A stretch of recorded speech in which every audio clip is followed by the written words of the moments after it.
Volvemos a los periodistas esta tarde. Estamos platicando, vamos a platicar esta tarde,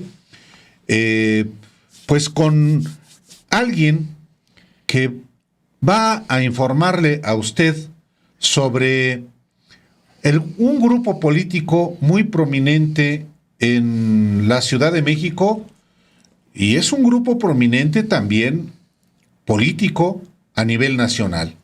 Nada menos que quien se perfila para ser el próximo presidente del Partido Acción Nacional, Jorge Romero Herrera, el actual coordinador del grupo parlamentario del PAN en la Cámara de Diputados, y quien encabeza este grupo político que nació en la Ciudad de México, pues en el 2006-2007.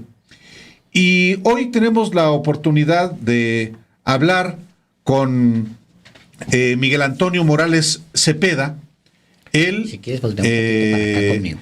Él Exacto, así.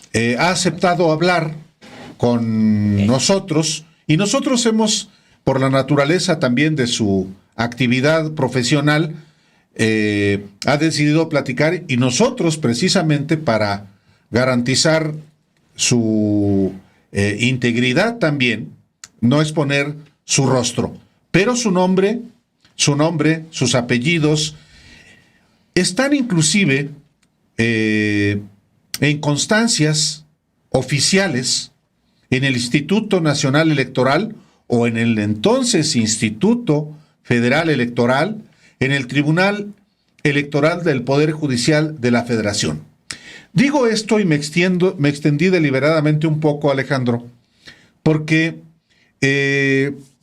Miguel Antonio Morales Cepeda formó parte como militante del Partido Acción Nacional, condición que hasta la fecha conserva bien, como militante del Partido Acción Nacional.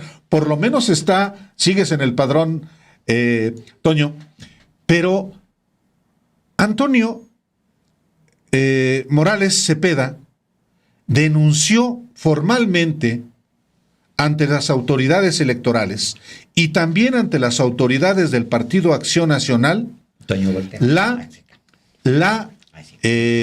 afiliación corporativa mediante la cual el grupo de Jorge Romero Herrera fue construyendo pues un proyecto político que hoy se ha consolidado en la Ciudad de México y que quiere consolidarse a nivel nacional. Toño, muchas gracias por la oportunidad de charlar con nosotros, pero fundamentalmente con el auditorio. No, al contrario, ¿no? Gracias por escuchar esta triste historia.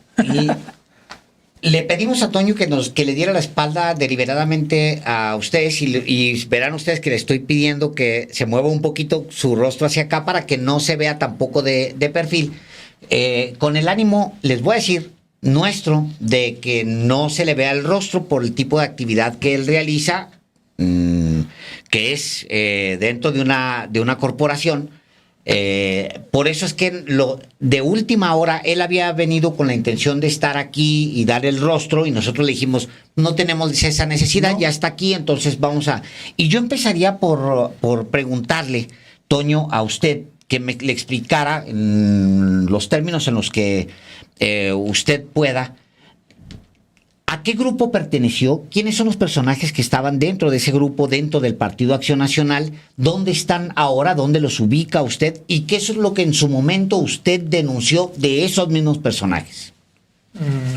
Pues es que, bueno, dependiendo el partido, pero éramos los Cachorros o los Ocean o los Romeros.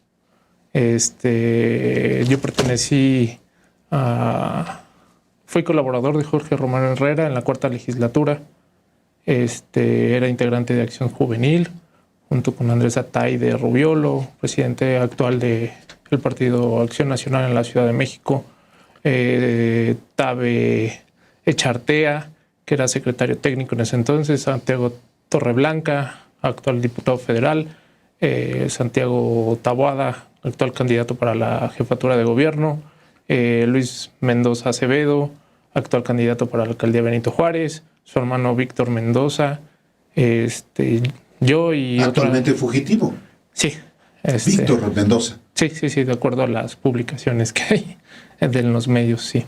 Actualmente fugitivo de la ley.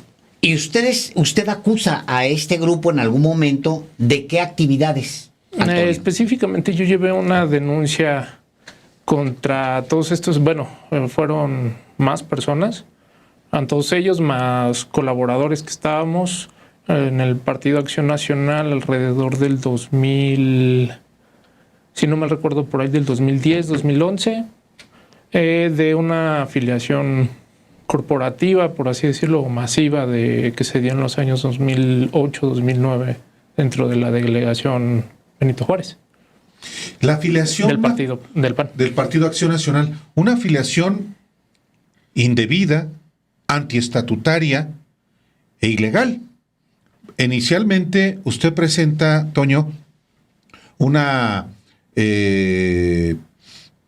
queja en el Partido Acción Nacional, en el Instituto Federal Electoral, precisamente por una afiliación masiva de militantes, sin que, de acuerdo con los documentos que existen, sin que tomaran los debidos cursos como estatutariamente está previsto en el PAN.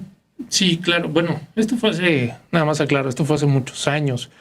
En aquellos años, la normativa del Partido Acción Nacional pedía ciertos requisitos para que tú tuvieras la membresía como miembro activo, para las personas que nos oyen. Esta membresía implicaba simplemente que pudieras votar en las elecciones internas del partido. Entonces, para que tú llegaras a eso, te pedía la norma del partido en ese entonces vigente, te pedía que fueras miembro adherente, o sea, que fueras a inscribirte tú por pie como acto personalísimo a los comités delegacionales o comités municipales del Partido Acción Nacional. De eso te pedían un tiempo de unos 6 meses de antigüedad, y en ese tiempo te pedían una actividad, no recuerdo bien si 3 cursos o 2 cursos, introducción al partido, recuerdo que uno se llamaba así. Y ya que tú cumplías esos requisitos, pues llenabas la solicitud en una impresión, un como formato con un folio, y tú llenabas la solicitud para la membresía de miembro activo, ponías tus papeles, el comité con tu archivo generaba el soporte, y en ese entonces se pasaba a junta de comité. ¿Qué es lo que pasa para los que no conozcan un poquito de Acción Nacional? En cada municipio, en cada alcaldía, aquí en la Ciudad de México, en cada municipio del país, hay una representación municipal o una representación de alcaldía por parte del Partido Acción Nacional. Todas las actividades que se realizan en ese municipio específico, proyectos, juntas, recorridos, se plantean de ahí. Tiene una estructura, un presidente, y este presidente tiene unos diputados internos chiquitos que son consejeros. Ellos son los que al final aprueban en una sesión de comité, o aprobaban en aquellos entonces con esa estructura, aprobaban estas listas con los nombres de las personas que eran activos, y se mandaban al estatal, a las oficinas estatales, y de ahí se mandaban al Registro Nacional de Miembros del Partido Acción Nacional. A grosso modo ese era el procedimiento. Ahora, ese fue el inicio de un grupo político que ha crecido de una manera muy importante en el Partido Acción Nacional. El otro día que platicábamos, me decías, Toño, que es un monstruo ya. Tú estuviste en el nacimiento de ese monstruo en el Partido Acción Nacional, este grupo jefaturado por Jorge Romero Herrera. ¿Qué adviertes ahora de este grupo político que está, pues nada menos que aquel diputado local, Jorge Romero, en la Asamblea Legislativa? Ahora es coordinador de los diputados federales del PAN y buscará ser este mismo año, después de las elecciones, presidente del Comité Nacional del PAN. Claro, pues yo, en el momento que entré, como todo joven que se acerca a política, o la mayoría de jóvenes que se acercan a política solos, pues era un tanto idealista, ¿no? Tenía en ese entonces 22, 23 años. Y pues somos más garras, somos más acción, somos más ir a hacer, ¿no? De todos los partidos que conocí a Roberto Velasco de el entonces, creo que era Movimiento Ciudadano, lo que se convirtió ahora en Movimiento Ciudadano, ni recuerdo, gente de Nueva Alianza, o sea, éramos... ¿El que está ahora en la Secretaría de Relaciones Exteriores? Claro, sí. Tuvimos ahí logramos hacer unos eventos ahí de debate juvenil, entre varios partidos políticos. Éramos PRI, PRD, PAN, y estaban ellos. Entonces, nos moderó el INE en aquel momento. Entonces, a lo que voy con esto es tantas personas en las que estás ahí involucrado, tantas vueltas que dan con las ideas que llevas. Y con algunos te casas, con algunos no. Yo en ese momento, pues empecé, no voy a decir que empecé a llamar la atención, pero pues por la actividad, por las ganas y por todo este tipo de cosas, pues me invitan a trabajar con Jorge a su módulo de atención ciudadana y algunas cosas en la asamblea. Y como ellos tenían la comisión de juventud, pues en ese entonces recuerdo que hicimos era como un parlamento, no me acuerdo cómo se llamó, pero era el parlamento en la asamblea legislativa. Entonces estuvimos ahí. Ahí nosotros entramos, yo entro con él y en alguna lluvia de ideas de algunas reformas que yo estaba intentando proponer como buena idea para el grupo, pues me doy cuenta que éramos que era el mismo monstruo que yo estaba según combatiendo. Ahí es donde me doy cuenta en lo personal. Pero Jorge Romero Herrera, de acuerdo con la documentación que en aquel momento presentaste, a ti te hizo generar un esquema de afiliación masiva, riesgo de perder el empleo. Sí, claro. Como un poquito de bagaje. Ellos generan este grupo, yo creo que desde Acción Juvenil, desde que Jorge Romero fue secretario de Acción Juvenil Regional aquí en el Distrito Federal. Ellos entienden, y muchas veces lo platicábamos en su momento, que Acción Juvenil, el Partido Acción Nacional, es un elefante blanco, porque éramos muchos, pero desbalagados. Entonces, en estas actividades ellos aprendieron a capitalizar la lealtad de los jóvenes que entrábamos. Entonces, muchos eran comprados por la promesa de ser apoyados en algún futuro para alguna candidatura. Muchos eran comprados con la promesa de acomodarlos en puestos de trabajo, en los lugares que se tenían disponibles en ese momento.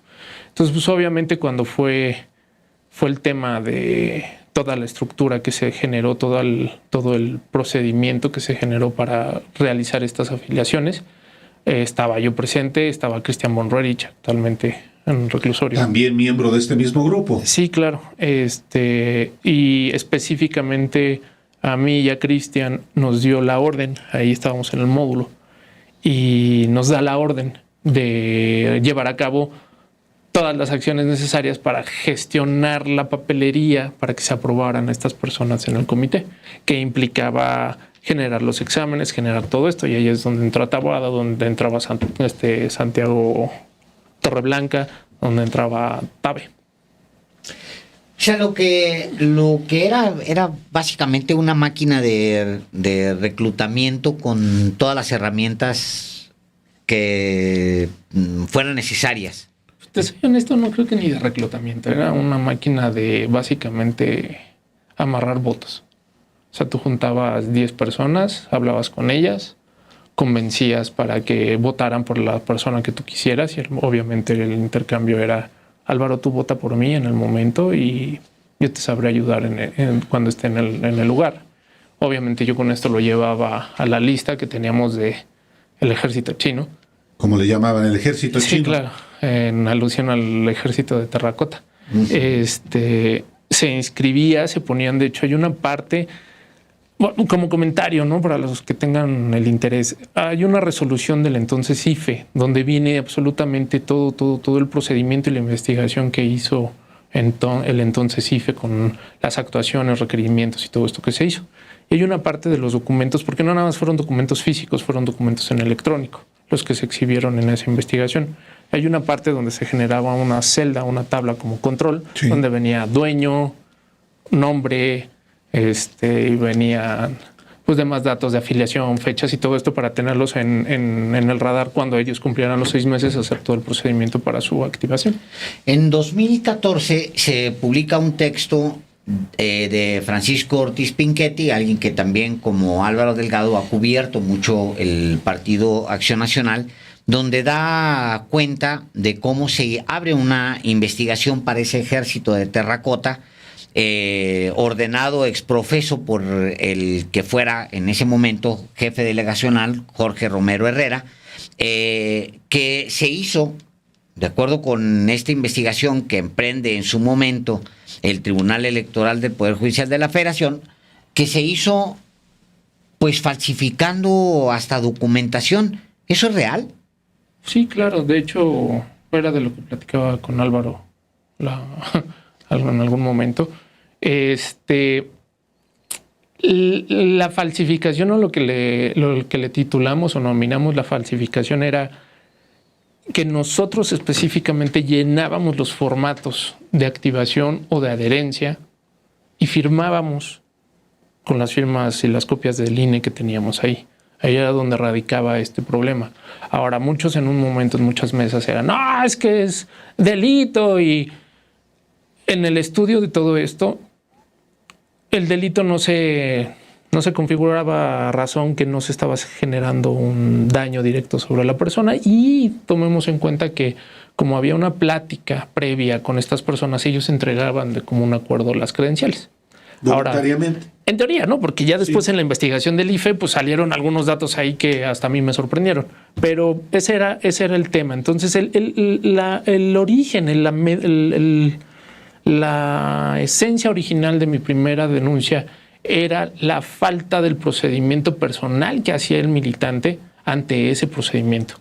En todo esto del misticismo panista y pelear contra la forma del priismo, que eran afiliaciones corporativas, claro, en los estatutos originales o en los estatutos de aquellos tiempos, se procuraba mucho que fuera una decisión personal, una decisión del ciudadano, voluntaria, personal. Llegar, por eso se pedía que fuera la persona.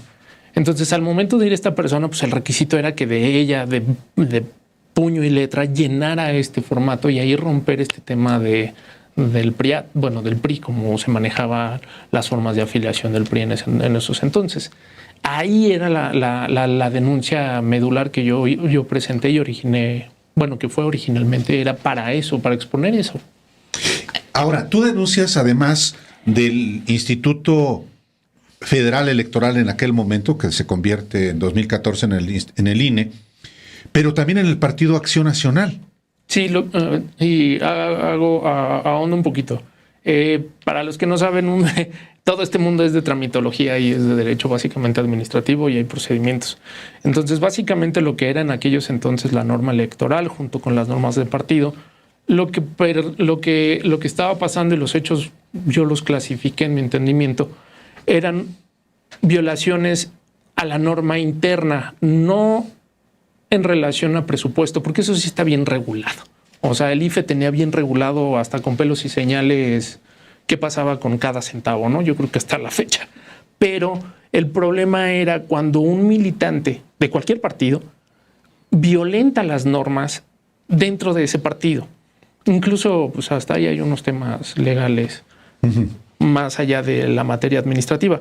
Pero al momento que tú violas, por ejemplo, en este caso específico, el procedimiento de ir físicamente a llenar tu formato, ese es uno. O sea, yo que permití que entregué mi credencial, estoy violando eso, aunque no conociera el procedimiento. Pero segundo, nosotros que éramos funcionarios de partido, yo en ese entonces era director de capacitación de ahora alcaldía Benito Juárez, sabíamos este procedimiento. Yo era esa parte.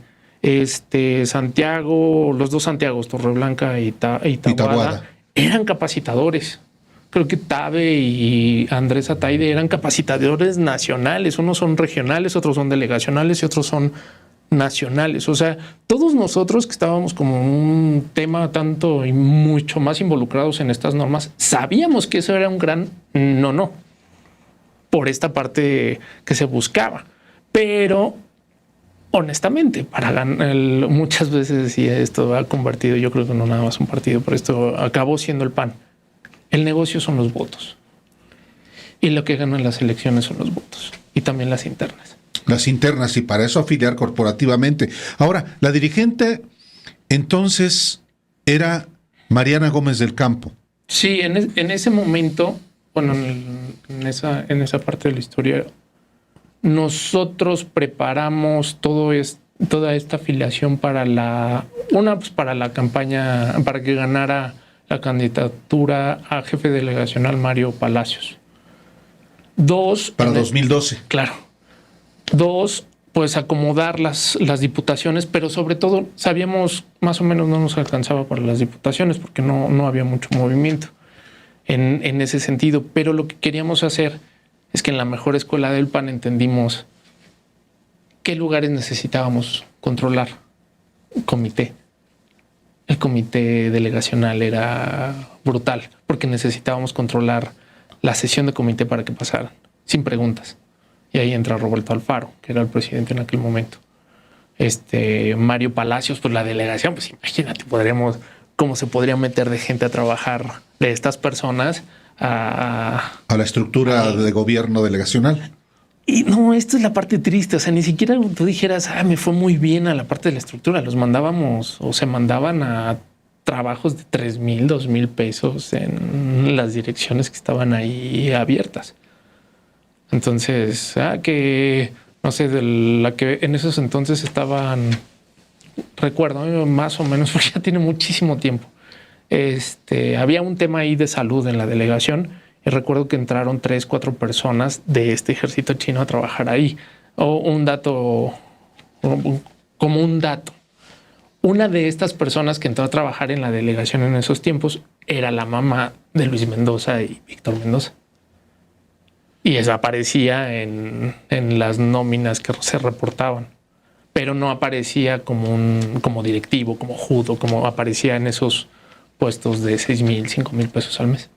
Estamos platicando esta tarde aquí en Los Periodistas con Antonio Morales Cepeda. Él todavía aparece como militante del Partido Acción Nacional en la alcaldía Benito Juárez.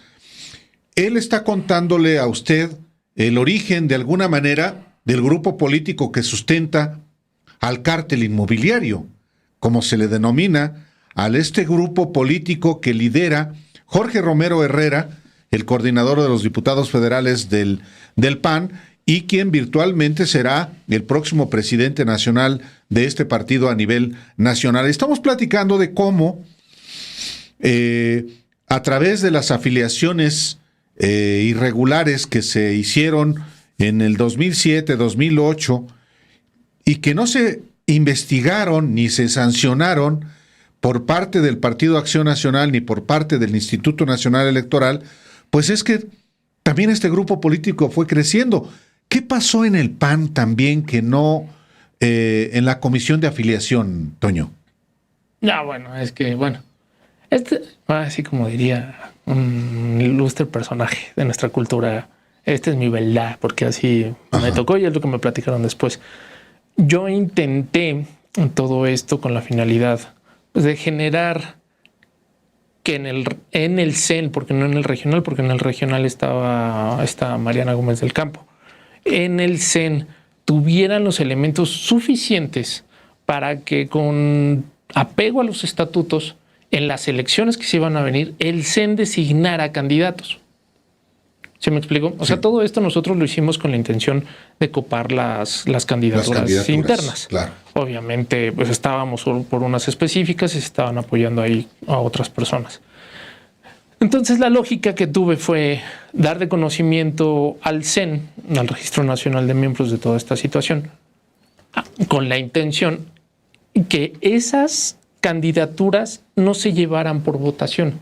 En aquellos entonces existía en la norma, por ahí no recuerdo qué norma era, pero venía más o menos el tema o la facultad del ¿qué es? Centro Ejecutivo Nacional. Comité Ejecutivo Nacional. De hacer designaciones directas a las candidaturas del municipio, toda vez se comprobara la imposibilidad de llevar a cabo una elección democrática. Entonces, esa era como el objetivo, ¿no? De meter ahí un freno para que no se lograran obtener las posiciones que se buscaban. ¿Y qué pasó? Pues que no lo logré. ¿Cuál fue la respuesta del PAN? Yo llegué con estas personas del Registro Nacional, me parece que era Jorge Moya. Moya, sí, claro. Y establecí todo esto. Lo fui a hablar de primera mano a efecto de que vieran, uno, que no era mentira, ¿no? Porque pues sí es bastante complicado el aspecto que te llega una persona y te diga, hola, ¿cómo estás? Me llamo Antonio y ayer falsifiqué 1,500 afiliaciones. ¿Esas fueron, por cierto, las falsificaciones de afiliaciones? Sí, claro. O sea, 1,500. Un aproximado. O sea, lo que logré acreditar ya al final del rescate, porque entrego yo alrededor de 4 cajas. 4 cajas de estas de hojas llenas de formatos que nos equivocábamos o que teníamos bronca o que ya no nos contestaban y las teníamos que tirar. Entonces yo, en lugar de tirarlas, sí, a la mejor usanza de película, las guardé porque dije, esto algún día va a tronar.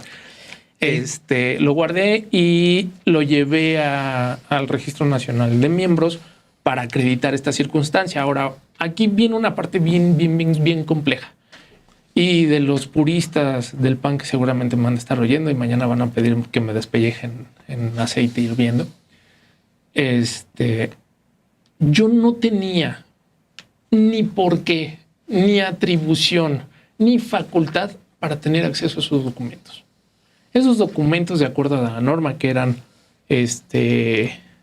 las plantillas establecidas y foliadas, nada más debía de tener acceso el director de afiliación de ese momento y el secretario, el que le ayudaba al presidente, no me acuerdo, secretario, no era particular, era otro. ¿Y a ti quién te los dio? Pues Jorge Romero Herrera. Claro, los primeros me los dio él, ya conforme fui avanzando, supongo que en confianza, me mandaba directamente con ¿cómo se llamaba? Rafael Medina, que era Persini. Hijo político de Mariana Gómez del Campo, y yo iba directamente al regional a recoger los blogs en folders de amarillos. Como yo tenía actividades también juvenil y algunas cosas que tenía que ir como director de capacitación al regional, pues no era raro que estuviera ahí, ¿no?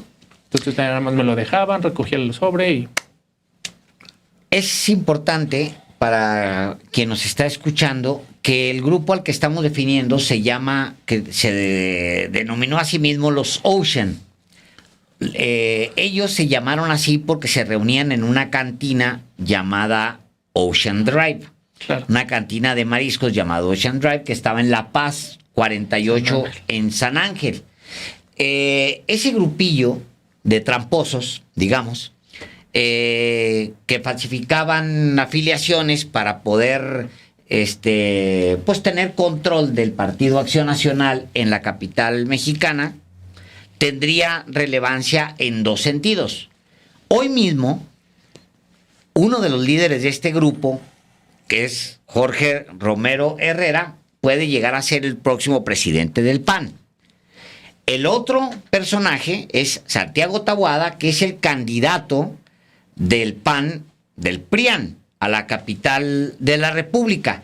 Es decir, la crema innata, la actual crema innata del PAN, el sustento, el gordito, digamos, del PAN en la capital y posiblemente a nivel nacional, es un grupito de individuos que se reunían en una cantina para falsear afiliaciones y que ahora se ha apoderado básicamente del PAN. Ese grupo, a su vez, tiene otra vertiente, que es su relación directa con el cártel inmobiliario, o más bien, Ellos son el cártel inmobiliario de acuerdo con las investigaciones que hay hasta el día de hoy. Por eso la importancia de lo que nos está narrando el día de hoy Antonio, porque se trata de la actual crema innata del PAN, Antonio.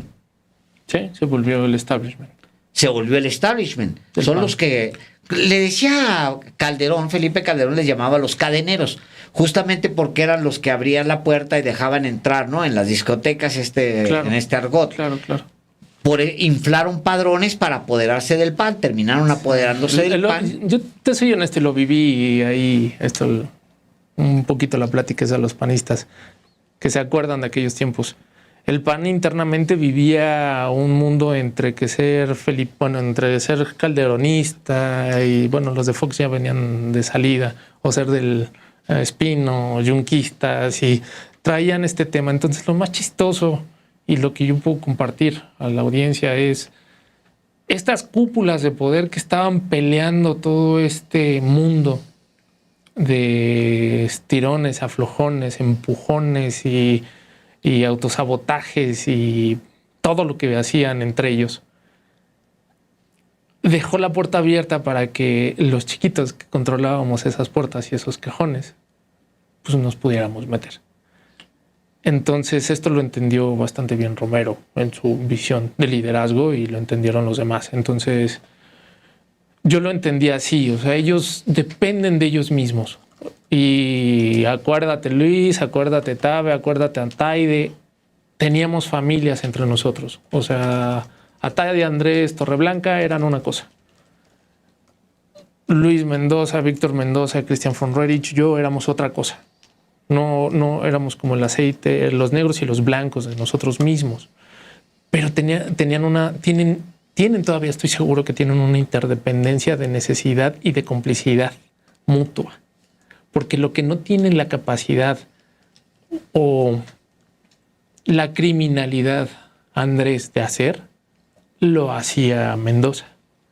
Y la inteligencia y el perfil que no tenía Luis Mendoza por hacer, que era como perro de calle, la hacía Tabe. Entonces mutuamente se iban supliendo en sus propios perfiles. Tan así que ahorita me sorprende, ¿no?, ver las candidaturas, cómo van vendiendo los perfiles de candidato de cada uno, y eso no era grosamente ni al principio. Si lo comparan cuando Luis Mendoza salió a su candidatura a la presidencia del comité, van a ver que hay un gran abismo de diferencia. Es verdad que en aquella cantina, Ocean Driver, pues iban a divertir. Tú mismo participaste en... Tú llegaste... No, ese es el tema. Esas juntas eran, sí, para divertirse, pero eran las juntas del búnker de guerra, eran las juntas donde se definía quién iba a ser candidato, quién iba a ser para qué, y solo iba el seleccionado. Entonces nada más iban ellos. ¿Quiénes eran? ¿Quiénes son ellos? En ese entonces iba los que acaban de Jorge mencionar, Romero. ¿no? Jorge, que era el que convocaba y movía, Luis, Víctor, Taboada, Torreblanca, Cristian, Tabe, Emilio, es que no me acuerdo si era Emilio Martínez o Emilio Morales. Emilio, ellos eran el Ocean.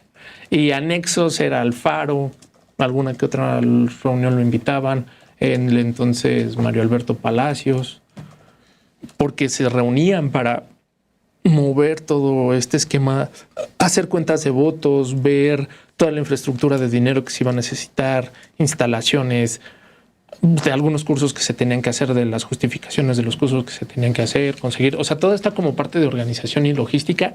Ahí eran, por eso eran los Ocean. Ahora, tú también hablaste en aquel momento de las reuniones en las que había, en otro tipo de reuniones, en las que inclusive se videogrababa a quienes se les pasaban los tragos con propósitos de control. Sí, claro, pues era muy sencillo. O sea, era todo, como dije desde el principio, y todos nos acercábamos con una intención legítima de hacer cosas y de llegar a un poder que nosotros creíamos, claro, ¿no? Entonces, para intentar condicionar o bloquear o más bien pues, tener una palanca de coacción o control sobre aquellos novicios que no tenían tanta experiencia. Se ocupaban estrategias de videos, fotos, grabaciones, cosas de este tipo. Que, ojo, o sea, no se piense que es como película de Hollywood, ¿no? De, ay, mañana vas a subir en las redes. En aquel entonces era High Five y Facebook. No. Se mandaba, por ejemplo, si él estaba borracho y estaba hablando mal de X persona en Coyoacán, porque sabemos que él era de Coyoacán, se le hacía llegar a esa X persona en Coyoacán para que tuvieran bronca y lo... Para callarlo. Anular en el juego de las coordinaciones y las secretarías que teníamos en Acción Juvenil. ¿Es verdad que le decía que se hacía llamar Führer Jorge Romero Herrera? Esa era una, y perdón para la audiencia, era una rotunda mamada del taradazo de Luis Mendoza. Él le decía así. Führer. Sí, claro. ¿Por qué? Porque en toda esta organización, yo lo veo así, yo en toda esta organización que se tenía que hacer, necesitaba ser precisa y cronológica. No podía fallar ninguna pieza del engrane. Porque donde fallara capacitación, pues ya no pasaba a la documentación. Y donde fallara el comité, o sea, los miembros del comité de la presidencia, pues fallaba ya ahí el engranaje, ¿no? Entonces, Jorge gozaba de una exigencia brutal para este tipo de cosas. Entonces, de ahí era un poquito la burla que venía de, no, pues el Führer. Pero de ahí se le quedó, de ahí se le quedó. Un ejemplo alguna vez, y las personas, y no mentiré, y los que saben, sabrán, porque estuvieron en las juntas ahí en el Palacio de... Ay, en Plaza de la Constitución número 7, que es las oficinas de los diputados. Del PAN, en el Zócalo. Ajá, donde estaban los diputados. Sí. Jorge una vez pegó una encabronada de esas que normalmente hacía, que aventaba teléfonos, rompía las Blackberries y hacía unos fandangos de miedo, ¿no? Bueno, para mí eran muy teatrales. Entonces él intentó en su coraje levantar el escritorio. Para los que han ido y conocen la asamblea, pues los escritorios son brutalmente enormes. O sea, son madera, y para moverlos yo creo que necesitas a más de 5 o 6 personas. Bueno, pues él en su enojo intentó voltear el escritorio. Evidentemente, pues la fuerza del enojo no le dio para ni mover un cajón de eso. Entonces, esa era la interacción con él. Gritos, se peleaba muy fuerte, por ejemplo, con Torreblanca, que era otro histriónico. En ese sentido. Entonces, cuando hacía todo eso era, y lo tienes que hacer, y porque lo vas a hacer, y si no, o sea, era como mucho esta dinámica. Solo, bueno, en lo personal, para mí nada más él se la creía, ¿no? A veces sí era muy convincente. Una última cosa. ¿Qué representaría para los capitalinos, para los habitantes de la Ciudad de México, que alguien que de ese grupo, Santiago Taboada, llegara a gobernar la Ciudad de México? ¿Qué representaría? Muy sencillo. Vean lo que ha pasado en la Benito Juárez las últimas 3 administraciones. Eso, replíquenlo a toda la ciudad. Corrupción. Sí, sin problema. O sea, nada más. Pues no quiero hacer comentarios, ¿no? Pero pues, lo que está en los medios, si en Benito Juárez salió lo del cártel inmobiliario, pues nada más ve la réplica que se está dando ahorita en Miguel Hidalgo. Que será una ciudad en manos del cártel inmobiliario, entera. ¿Tú crees que sería el problema el cártel inmobiliario? No sé, tú dime. Algo que podría decirles es que ellos se aprenden, se reaprenden, entienden sus errores y se reestructuran. O sea, no ves un cártel. El cártel inmobiliario sería lo de menos, sería el capítulo 6 del libro. Cambiarían al capítulo 7 con todas las cosas que ellos... ¿Qué significa eso? Pues lamento mucho decirlo porque son personas que estuvieron y conozco y están en el partido conmigo. Me conviví con ellos, pero sería tristemente abrirle la puerta a una muy mala opción para esta ciudad.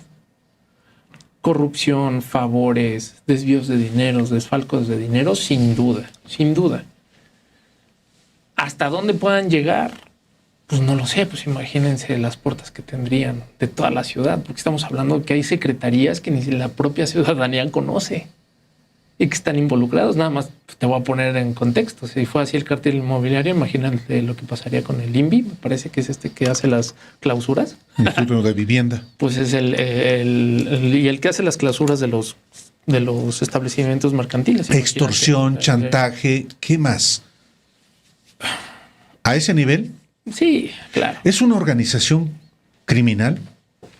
¿Se convirtió en una organización no política, sino delictuosa? Yo creo que es más, o sea, originalmente parte de una organización política, pero con la puerta abierta para empezar a cometer delitos.